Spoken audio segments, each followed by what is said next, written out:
দুপুরের ব্যস্ত সড়কে এক ব্যক্তি স্বাভাবিকভাবে হাঁটেন। হঠাৎ করে একটি প্রাইভেট কার করে আসা বেশ কয়েকজন লোক তাকে জোরপূর্বক গাড়িতে তুলে নিয়ে যায়। এ নাটকীয় অপহরণের একটি ভিডিও সামাজিক যোগাযোগ মাধ্যমে ছড়িয়ে পড়লে তা রীতিমতো আলোড়ন তোলে।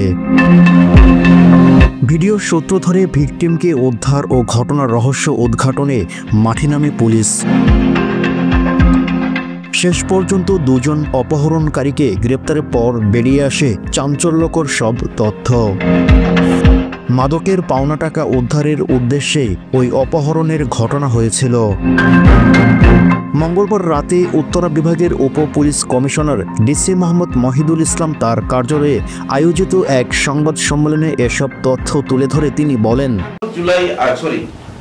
গত 18 এপ্রিল 2025 দুপুর 2:50 দিকে আপনার উত্তরা পূর্ব থানার বিএরএস সেন্টারের অপোজিটে পপুলার যে ডায়াগনস্টিক সেন্টারের কাছে জাফরান হোটেল ওখানে রয়েছে, ওই জায়গায় একটি অপহরণের ঘটনা ঘটে। এই ঘটনায় এই একটা ভিডিও সোশ্যাল মিডিয়ায় ভাইরাল হয়। ভাইরাল হলে আমরা সাথে সাথে সেই জায়গা পরিদর্শন করি, যে জানতে পারি ভিডিওতে যেটা দেখেছি যে একটি গাড়ি এসে, একটা প্রাইভেট কার এসে 3-4 জন নেমে রাস্তা দিয়ে একজন পথচারী যাচ্ছে, তাকে ধরে গাড়িতে জোর করে অপহরণ করে ঢাকার দিকে নিয়ে যায়। এই ঘটনায় আমাদের অভিযান অব্যাহত ছিল।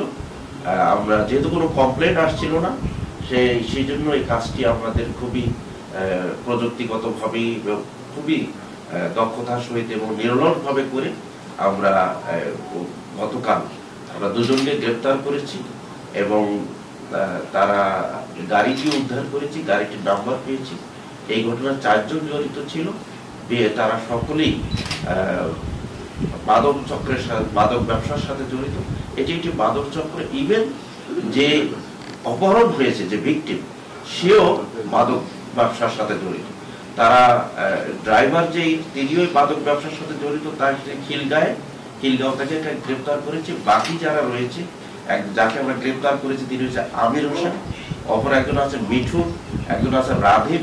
এরা সবাই নারায়ণগঞ্জ রূপগঞ্জ থানাদের চুনপাড়া যে বস্তি আছে, মাদক বস্তি, সেখানে তারা বসবাস করে। তো আমাদের অভিযান অব্যাহত রয়েছে। আমরা আশা করছি বাদীকেও আমরা গ্রেপ্তার করতে পারবো এবং আমাদের যে ভিকটিমকেও গ্রেপ্তার করতে পারবো এবং আমাদের অন্য দুজন যে এই অপহরণ কাজে জড়িত তাদেরকেও গ্রেপ্তার করতে পারবো। এই ঘটনার পুলিশ বাদী হয়ে মামলা হয়েছে উত্তরা পূর্ব থানার মামলা নম্বর 7, 29/4/2025। এটা দণ্ডবিধি 341, 365 ধারায় মামলাটি।